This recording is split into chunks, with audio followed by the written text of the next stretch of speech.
এভাবেই গানে গানে স্বল্প পরিসরে চলছে লালন স্মরণ উৎসব। এবার মাহে রমজানের মধ্যে লালন উৎসব হওয়ায় আখড়াবাড়িতে সাধু ভক্তদের উপস্থিতি খুবই কম। বাউল মেলা, সাংস্কৃতিক অনুষ্ঠান না থাকায় নেই তেমন দর্শনার্থীও। তবে অনুসারীরা যারা এসেছেন তারা লালনের রীতি মেনেই সাধুসঙ্গ করবেন। একাডেমির আনুষ্ঠানিকতা শেষ হলেও আগামীকাল দুপুরে পূর্ণসেবা গ্রহণ করে তারা আখড়াবাড়ি ছেড়ে যাবেন। এখন আখড়াবাড়িতে গানের পাশাপাশি রেয়াজ মতে চলছে গুরু শিষ্যের। এই ঈদে জামা জুতো অ্যাক্সেসরিজের ডিসকাউন্ট। সাধন ভোজন, ভক্তি শ্রদ্ধা নিবেদন।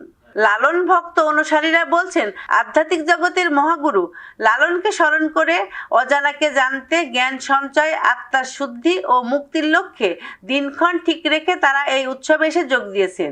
স্বল্প পরিসরে এই আয়োজনের মধ্যেও সাধুসঙ্গের পূর্ণতা নিয়ে ফিরে যাবেন তারা।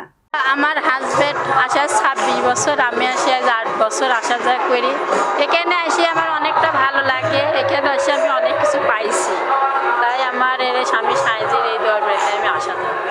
এখানে আসলে ভালোই লাগে, মোটামুটি খারাপ লাগে না। এখানে সাইজের দরবারে আসলে তো আর তো যাইতেই মন করে না, বাড়ির কথা মনে থাকে না যে বাসায় যাব কি করবো। আমরা এখানে সাধনার কারণে আসি, সব সাধুদের সাথে দেখা হয়, পরিচিত হয়, সবকিছু জানা যায়, শেখা যায়। এজন্য আমরা এই জায়গাটা আমরা আসা। লালন সাইজের এখানে এসে আমরা খুব আনন্দ পাই এই দিনটায়, এবং যাওয়ার সময় মনে একটা ব্যথা জাগে। আমরা সেই সময় একটু যাওয়ার সময় চোখে জলও ধরে। সাধু সঙ্গ করবো এটাই মনের বাসনা। সাধুদের দর্শন করতে আসি, সাইজের মাজারটাও দর্শন করি এবং শান্তি পাই। একটা সাধুর সঙ্গে আরেকটা সাধুর বিনিময় হয়, ভালোবাসাটাই হয়। আমরা এখানে সাইজির ধামে আসছি। সাইজির স্মরণ উৎসব দোল পূর্ণিমা। এই দোল পূর্ণিমাটা সাইজি নিজে সাধু সঙ্গ করত সাধুদের নিয়ে। এখন দেশের যে অবস্থা, আমাদের লালন একাডেমি যেটা সিদ্ধান্ত নিছে, আমাদের যে একদিন ব্যাপী যে অনুষ্ঠানটা হচ্ছে, এটা আমরা সন্তুষ্ট এতেই। কেননা রোজার মাস, রমজান মাস, সবাইকে নিয়েই তো এই সাধুসঙ্গ দর্শনটা, আত্মদর্শনটা, এই যে সাধুদের সাথে সংস্পর্শ হওয়া, এটাই সাধুসঙ্গ। সেবাটা এটা সাধুসঙ্গের একটা অংশ। সেবাই শান্তি, সেটা রমজান মাসের কারণেই এটা অপাস, সেটা এখন আমরা মেনে নিচ্ছি। সব মিলাই এই সাধুসঙ্গ, এর ভিতর দিয়ে আমরা আনন্দ উদযাপন করে এই দোল পূর্ণিমা পালন করে আমরা গৃহে ফিরব। আসলে ফেরাটা তো আমাদের অনেক কষ্টের, তারপরেও যেতে হবে, আসছি যখন।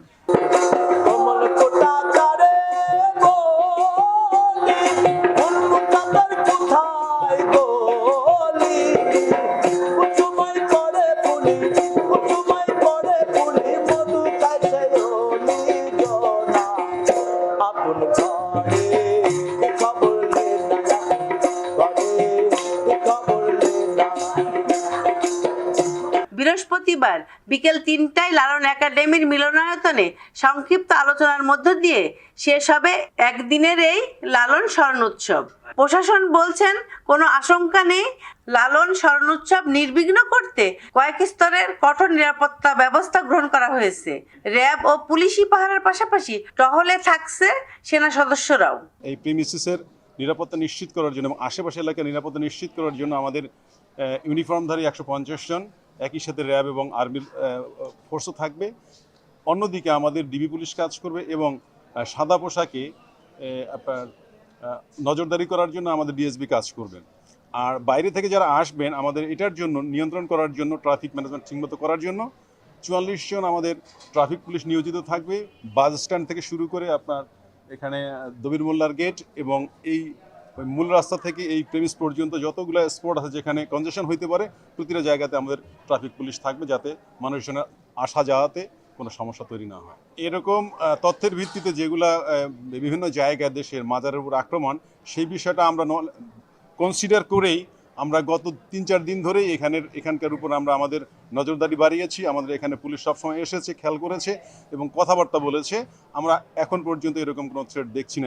এখানে আগত অতিথিদের যেন আইন শৃঙ্খলা সম্পর্কিত কোনো সমস্যা পোহাতে না হয়, আমাদের পুলিশ বাহিনীর পক্ষ থেকে ন্যূনতম 150 জন ফোর্স এবং আনসার সদস্য, সেনাবাহিনীর টহল টিম, র্যাবের টহল টিম আমরা নিয়োজিত করেছি। ওনারা এখানে সার্বক্ষণিক ডিউটিতে থাকবেন। পাশাপাশি আমাদের গোয়েন্দা সংস্থাও কাজ করছে। এই প্রিমিসের অর্থাৎ এই চত্বরের এবং আমাদের পাশের যে সকল এলাকা আছে সেগুলি যেন আমরা নজরদারি করতে পারি, সেজন্য আমাদের সিসিটিভি ক্যামেরা স্থাপন করা হয়েছে। আশেপাশে যেন মাদক এবং অন্যান্য কিশোর গ্যাংয়ের কোনো উপদ্রব না হয় সেজন্য আমাদের টহল অব্যাহত থাকবে দিনে এবং রাতে। মেডিকেল টিম গঠন করা হয়েছে এবং আমাদের যে আহার্য প্রদান করা হবে সেটি যেন সুষ্ঠুভাবে এবং মানে সুন্দরভাবে দেওয়া যেতে পারে, সে কারণে আমাদের স্বেচ্ছাসেবক দলসহ আমাদের জেলা প্রশাসনের কর্মকর্তা কর্মচারীগণ এবং আইন শৃঙ্খলা রক্ষাকারী বাহিনীর লোকজন নিয়োজিত থাকবেন।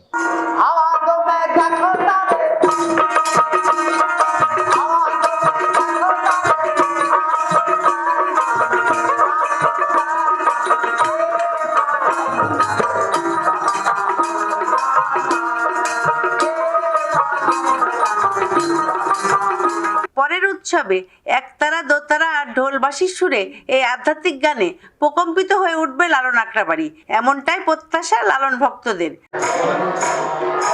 বাউলদের খাঁটি করে গড়ে তুলতে ফকির লালন শাহ তার জীবন দশায় শেওড়ার আখড়াবাড়িতে চৈত্রের দোল পূর্ণিমার রাতে বাউলদের নিয়ে সাধুসঙ্গ করতেন। 1297 বঙ্গাব্দে তার মৃত্যুর পর তার এই উৎসব চালিয়ে যাচ্ছে তার ভক্ত অনুসারীরা। তারা মনে করেন লালনের এই বাণী দেশে দেশে ছড়িয়ে দিলে হানাহানি সংঘাত অনেকটাই কমে যাবে। Sabina Yasmin Shyamoli, NTV news, Kumarkhali, Sheoria, Akhrabari, Kushtia.